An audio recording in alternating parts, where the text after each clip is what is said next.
Halo, nama saya Arsenal Putra. Selaku perwakilan dari Himpunan Mahasiswa Teknik Material MTM ITB, izinkan saya untuk memperkenalkan jurusan dan juga himpunan kami MTM ITB dan juga jurusan kami Teknik Material.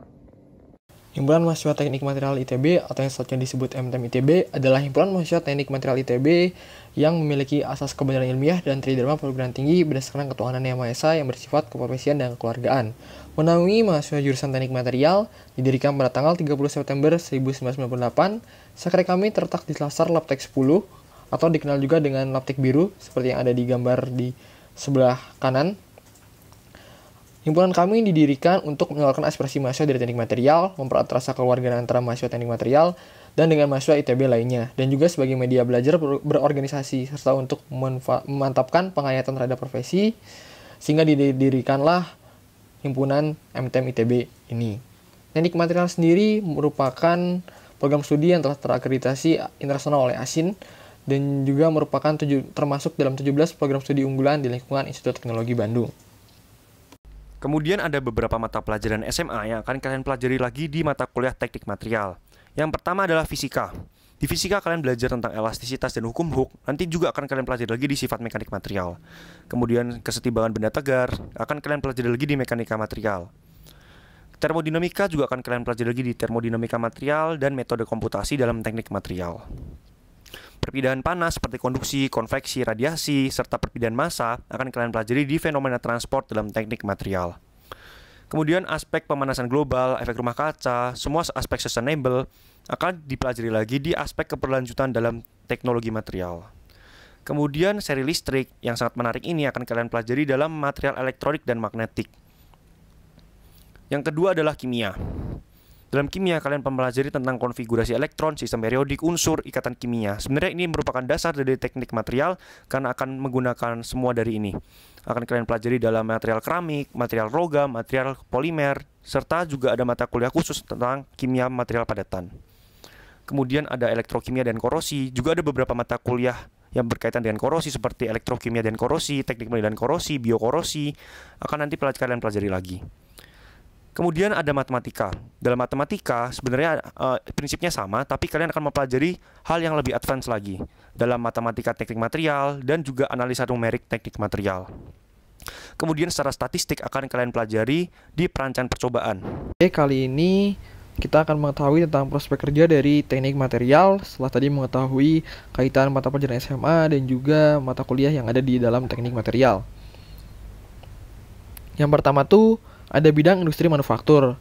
Di bidang ini cukup banyak alumni teknik material yang bekerja di beberapa perusahaan, baik itu BUMN maupun swasta. Pada industri manufaktur, sarjana teknik material dapat berperan dalam proses produksinya, pengembangan produk, penguasaan mutu, dan kualitas produk, serta perawatan peralatan.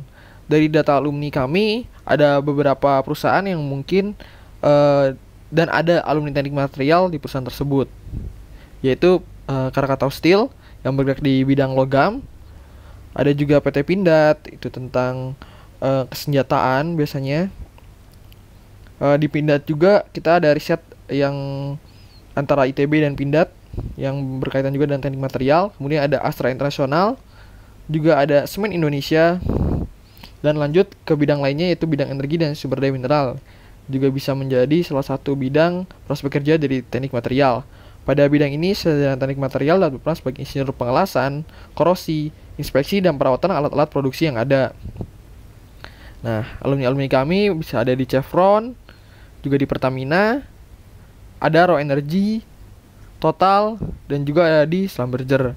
Jadi, ini merupakan perusahaan-perusahaan energi dan sumber daya mineral yang untuk prospek kerja teknik material, yang bertugas sebagai insinyur pengelasan, korosi, maupun inspeksi.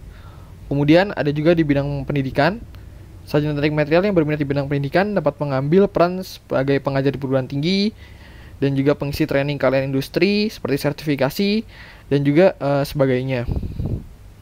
Kemudian di bidang lainnya yang dapat digeluti oleh sarjana teknik material misalnya asuransi dan perbankan, konsultan teknik maupun di instansi pemerintahan lainnya, ada juga e-commerce yang sekarang baru-baru ini banyak anak muda di sana. Instansi pemerintahan seperti SKK Migas yang mengatur tentang kebijakan-kebijakan tentang migas, kemudian konsultan seperti McKinsey Company, kemudian juga Tokopedia maupun Gojek juga merupakan perusahaan-perusahaan yang memungkinkan adanya prospek kerja untuk teknik material itu sendiri. Oke, secara garis besar, prospek lulusan dari teknik material dapat bekerja di berbagai industri seperti industri minyak dan gas, industri engineering dan konsultan, industri pengolahan material, industri manufaktur, industri pupuk dan semen, dan juga sebagai peneliti di lembaga pemerintahan. Oke, sekian perkenalan HMJ dan juga jurusan dari teknik material. Semoga dapat berguna. Wassalamualaikum warahmatullahi wabarakatuh.